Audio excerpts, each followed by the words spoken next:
अब तक जो हम बात कर रहे थे वो कॉन्ट्रासेप्टिव मेथड्स की जो टेम्पररी मेथड्स है, जिसको थोड़े समय के लिए अगर कोई विवाहित जो कपल है उसको अगर यूज करता है तो वो प्रेगनेंसी उसको नहीं रहेगी। बट कई बार क्या होता है कि एक जो मैरिड कपल है उसको 1 या 2 बच्चे रहते हैं, उसके बाद उसको फर्दर प्रेगनेंसी रखनी ही नहीं है, they don't want the further kids. तो फिर उसको क्या करना चाहिए कि उनको टर्मिनल मेथड्स, परमानेंट मेथड्स जो है उसका यूज करके उनको प्रेगनेंसी में कोई उसका डाउट नहीं रहेगा और उसको उस चीज में से बाहर निकलना चाहिए। तो अब हम बात करेंगे टर्मिनल मेथड्स, जिसको स्टेरिलाइजेशन भी बोलते हैं। तो स्टेरिलाइजेशन कैसे किया जाता है, मेल में कैसे होता है, फीमेल में कैसे होता है, और क्या उसका प्रोसीजर है, उसको हम डिटेल में अब देखेंगे। सबसे पहले ये जो है वो परमानेंट मेथड है, जो यूजुअली मेन और वुमेन दोनों में किया जाता है। तो so in the female it is called as tubule ligation. जो यूजुअली जितनी भी परमानेंट मेथड्स इम्प्लीमेंटेड होती है उसमें से 85% ट्यूब्यूल लाइगेशन होता है। तो ये कैसे होता है, इसका मैं आपको एक पहले इसका पिक्चर आपको शेयर करूंगा, बाद में उसका डिटेल हम देखेंगे। बट अभी के लिए ये समझ लो कि फीमेल में ट्यूबेक्टोमी या फिर ट्यूबुल लाइगेशन होता है, जबकि मेल जो आदमी रहता है उसमें वाजेक्टोमी होती है, जो इतना पॉपुलर नहीं है और जेंट्स जो है वो इतना नहीं करवाते। बट ओनली 15% वाजेक्टोमी होती है, जबकि वो ट्यूब्यूल लाइगेशन से बहुत ही सिंपल प्रोसीजर है, इजीली हो सकती है, इतना उसका कॉस्ट भी नहीं है। बट फिर भी वो जो है वो इतना पॉपुलर नहीं है। पहले हम ट्यूबेक्टोमी और वाजेक्टोमी का पिक्चर देखेंगे ताकि आपको उसको समझने में आसानी होगी। मैं उसका पिक्चर आपको शेयर करूंगा। तो फर्स्ट पिक्चर जो है वो है वाजेक्टोमी का।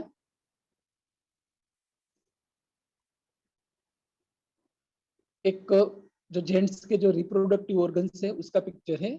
सो नीचे की ओर टेस्टिस है, उसके ऊपर एपिडिडाइमस है, और उसमें से टेस्टिस में से जो निकलती है जिसको हम डक्टस डिफरेंस या फिर वाजा डिफरेंस भी बोलते हैं, और जिसको हम शुक्रवाहिनी भी बोलते हैं आयुर्वेद में। तो बेसिकली इसमें क्या किया जाता है कि टेस्टिस के अंदर जो सेमिनल फ्लूइड बनता है, जो टेस्टिस में बनता है, फिर वो थ्रू डक्टस डिफरेंस, थ्रू वाजा डिफरेंस वो ऊपर जाता है। कहाँ? यूरेथ्रा वगैरह में जाता है। तो इसमें क्या किया जाता है, पिक्चर में आप देख सकते हो कि वो जो वाजा डिफरेंस है उसको बीच में से ऐसे कट किया जाता है। तो कट करने के कारण क्या होता है कि जो सेमिनल फ्लूइड या फिर जो स्पर्मेटोजुआ है वो आगे नहीं बढ़ेगा, और उसके जो दोनों जो एंड्स है उसको कट करके लाइगेट उसको कर देते हैं, ताकि जो शुक्र है वो आगे नहीं बढ़ेगा और शुक्र जो है वो यूरेथ्रा में नहीं जाएगा, और at the time of coitus उसमें स्पर्मेटोजुआ नहीं रहेंगे। इसके कारण क्या होगा कि उसमें स्पर्मेटोजुआ नहीं होंगे, तो ऐसा अगर सीमेन जो है वो थ्रू कोइटस अगर वो लेडीज के अंदर सर्वाइकल कैनाल में जाता है तो वो प्रेगनेंसी के लिए यूजलेस है, वो उसका कोई उसमें रोल नहीं है। आपको शायद ये भी एक सवाल होगा कि सेमिनल जो फ्लूइड है उसमें उसको हम अगर यहीं पर रोक देते हैं तो फिर शुक्र बाहर निकलता है या कुछ नहीं निकलता। तो शायद आपको ये भी पता होना चाहिए कि सेमिनल फ्लूइड में स्पर्मेटोजुआ के अलावा भी 2-3 चीजें होती है, जो ग्लैंड्स होती है उसके भी सिक्रीशंस होते हैं, यूरेथ्रल जो ग्लैंड्स होती है उसके भी सिक्रीशंस होते हैं। तो ये सब चीजें उसमें रहेगी, बट उसमें स्पर्मेटोजुआ नहीं रहेगा। तो इजेक्यूलेशन तो बेसिकली होगा, but this ejaculation is not useful for the pregnancy. ये चीज आपको यहाँ पे समझनी चाहिए। तो ये बात करी हमने वाजेक्टोमी की। अब बात करेंगे ट्यूबेक्टोमी, जो कि लेडीज में किया जाता है। आपके सामने पिक्चर में है फीमेल रिप्रोडक्टिव सिस्टम के ऑर्गन्स है। ये जो है वो सर्वाइकल कैनाल है यूट्रस का, ये यूट्रस है, जो कि दोनों जो ओवरीज है ऊपर की ओर जो फैलोपियन ट्यूब्स है। तो बेसिकली इसमें क्या किया जाता है कि जो ओवम बनता है वो कहाँ बनता है, ओवरी में बनता है, आप सबको पता है। तो ये जो ओवम है उसके ऊपर फिब्रिया लगी हुई है, उसके ऊपर फैलोपियन ट्यूब है। तो ओवरी में बना हुआ ओवम थ्रू फैलोपियन ट्यूब वापस यूट्रस में आता है। तो यहाँ पे क्या करते हैं, फैलोपियन ट्यूब को बीच में से काट के उसके जो दोनों जो एंड्स है उसको लाइगेट कर देते हैं, उसको वहां पे बांध देते हैं। तो क्या होगा, इससे ओवरी में बना हुआ ओवम जो है वो आगे नहीं बढ़ पाएगा, वो थ्रू फैलोपियन ट्यूब यूट्रस में नहीं जा पाएगा। अगर ओवम ही यूट्रस में नहीं पहुंचा तो फिर अगर वहां पे स्पर्मेटोजुआ आया भी तो उसके साथ उसका फलन नहीं होगा, क्योंकि कंसेप्शन के लिए, फलन के लिए स्पर्मेटोजुआ और ओवम दोनों चीजें वहां पे होनी चाहिए। तो ओवम अगर वहां पे नहीं आएगा तो फिर वो जो लेडी है उसके लिए प्रेगनेंसी होना पॉसिबल नहीं है। तो इसको हम बोलेंगे ट्यूबेक्टोमी, क्योंकि जो फेलोपियन ट्यूब को कट किया जाता है, that's why it is called as tubectomy. Picture आपने देख लिया, अब हम इसका डिटेल रीड करेंगे, उसको समझने की कोशिश करेंगे।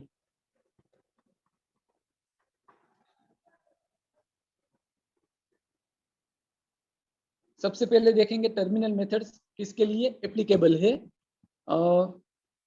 तो यूजुअली 25 to 50 ईयर्स का जो मेल रहता है या फिर 20 to 45 ईयर्स का फीमेल रहती है, उसमें ये चीज करनी चाहिए। बट फिर से terms and conditions are applied कि वो मैरिड होने चाहिए, उनका 1 या 2 बच्चे उनके जीवन उसके पास होने चाहिए, तभी टर्मिनल मेथड्स का यूज करना चाहिए, अदरवाइज उसका यूज नहीं करना चाहिए। क्योंकि ये जो है वो परमानेंट मेथड से उसको इजीली हम रिवर्सिबल नहीं कर सकते। एक बार उसको अगर हमने अप्लाई कर दिया so it is not easy to reversible. तो ये चीज हमें ध्यान में रखनी चाहिए कि मैरिड कपल जो है, तो यूजुअली क्या होता है कि 35-40 ईयर्स का जो जेंट्स है जिसको 1 या 2 बच्चे हैं, या फिर 35 और 40 ईयर्स की जो लेडीज है जिसको 1 या 2 बच्चे हैं, उसके बाद ही वो टर्मिनल मेथड्स के बारे में सोच सकते हैं, उसको अप्लाई कर सकते हैं। पहले बात करेंगे हम फीमल स्टेरिलाइजेशन की।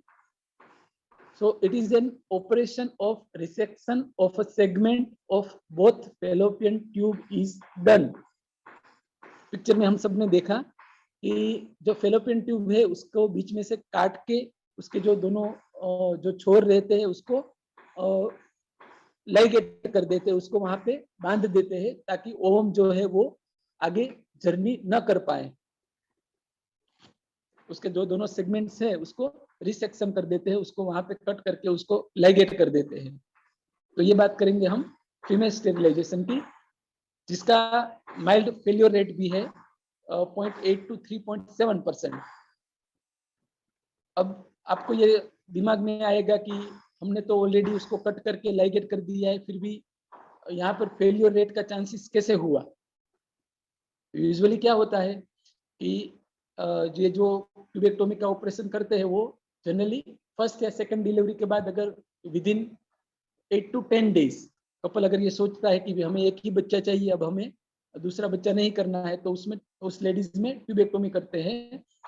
अगर at the time of delivery with in 1 month अगर इस चीज को नहीं किया गया, मानो कि उसको 4 या 6 महीने बाद किया गया, तो क्या होता है कि उस टाइम पे अगर उसका ओव्यूलेशन हो गया है, ओवम कहीं ना कहीं through ovary through fallopian tube अगर वो यूट्रस में आ गया है, तो चांस रहेगा कि उसको प्रेगनेंसी हो जाएगी। सो ये ऐसा 1 to 2% ही चांसेस है इसका फेलियर रेट होने का, otherwise it is very successive. ये जो मेथड है उसको हम कह सकते हैं। देयर आर फ्यू कॉन्ट्राइंडिकेशंस, तब इस चीज को नहीं करनी चाहिए।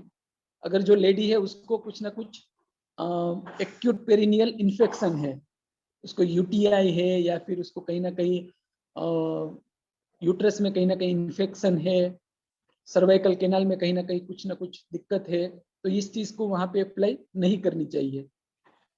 Also it is a kind of surgery, so जो लाइफ थ्रेटनिंग जो प्रॉब्लम्स है उसको भी हमें ध्यान रखना चाहिए कि उसका ब्लड प्रेशर नॉर्मल होना चाहिए, उसका शुगर जो है वो भी नॉर्मल होना चाहिए, वो ज्यादा ओबेस नहीं है, तो इस चीज का ध्यान रखना चाहिए। अगर ये सब चीजें हैं तो ये सर्जरी जो है उसको हमें अप्लाई नहीं करनी चाहिए।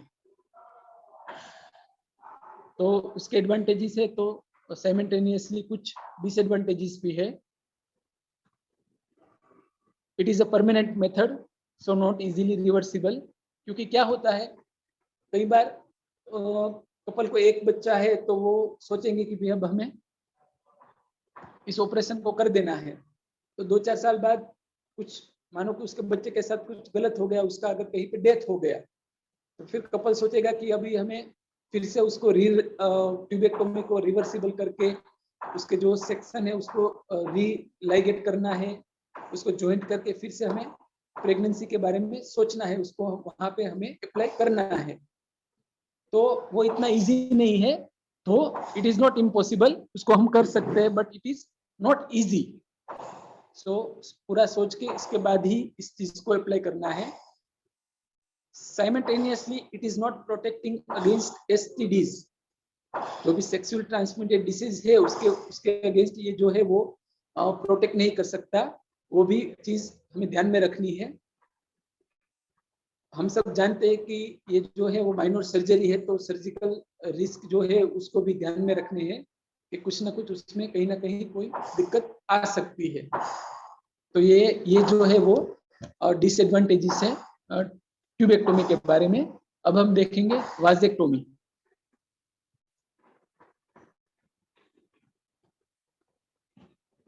जिसको मेल स्टेरिलाइजेशन भी बोलते हैं।